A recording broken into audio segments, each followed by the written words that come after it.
അപ്പൊ ഇന്ന് നമ്മുടെ വീഡിയോ കണ്ടിട്ട് വന്നിരിക്കുന്നത് മാന്നാറിൽ നിന്നുള്ള ടീച്ചറാണ്. ആര്യ എന്നാണ് എൻ്റെ പേര്. ഏത് സ്കൂളിലെ? കല്ലിശ്ശേരി ടീച്ചറാണ്. എങ്ങനെ വന്നത്? 2 വീലറിലാണോ? മാന്നാറത്തുനിന്ന് അവിടെ നിന്ന് ഇവിടം വരെ വന്നതാ കേട്ടോ. ഞാൻ വീഡിയോ കണ്ടിട്ടാണ് ഇവിടെ സ്ഥലമൊക്കെ അറിഞ്ഞത്. പിന്നെ വഴിയൊക്കെ ചോദിച്ചു.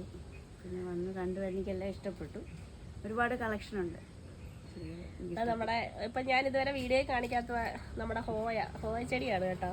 അപ്പോൾ ഇവിടെ വന്നപ്പം പൂവുള്ള ചെടി വേണമെന്ന് പറഞ്ഞു. അങ്ങനെ ഞാൻ പൂവിൻ്റെ ഉള്ള കട്ടിങ് ഹോയയും അരാന്തരയുടെ കുറച്ചും ടെറേറ്റീവാൻ്റെ ഇങ്ങനെ കുറച്ച് വെറൈറ്റികളാണ് ഞാനിപ്പോൾ എടുത്തിട്ടുള്ളത്. അതായത് പൂവുള്ളതാണ് കേട്ടോ. നമുക്കിതൊന്നും ഓൺലൈനിൽ അയക്കാനില്ല.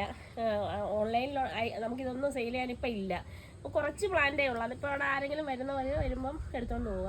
അല്ലാതെ നമുക്ക് ഫോട്ടോ ഇട്ട് സെയിൽ ചെയ്യാനുള്ള പ്ലാനൊന്നും ഇപ്പം നമ്മുടെ കയ്യിലില്ല.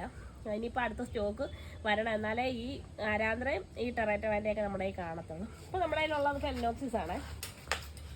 അതിൻ്റെ കളക്ഷനാണുള്ളത്. അപ്പോൾ നമ്മുടെ ഈ ഹോയ നമുക്ക് ഇതാണ് നമ്മുടെ ഹോയ. കണ്ടോ, പല കളറിലുള്ള ഹോയ ചെടികളാണ് കയ്യിലിരിക്കുന്നത്.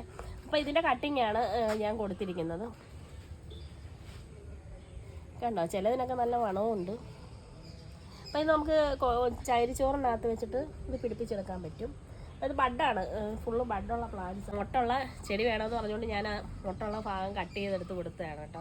അപ്പോൾ ഇത് റൂട്ടായി കഴിഞ്ഞ് കഴിഞ്ഞാൽ ഇതിനകത്ത് വീണ്ടും പൂക്കൾ ഉണ്ടായിക്കൊണ്ടിരിക്കും. അപ്പോൾ ഹോയ ചെടി നമ്മൾ വെക്കുമ്പോൾ ഈ ഇതേപോലെ പൂക്കളുള്ള ചെടികളാണ് നമ്മൾ കട്ടിങ് ആയിട്ട് വെക്കുന്നതെന്നുണ്ടെങ്കിൽ കൊണ്ടുപോകുന്നവർക്കൊരു നല്ല കാര്യമാണ്.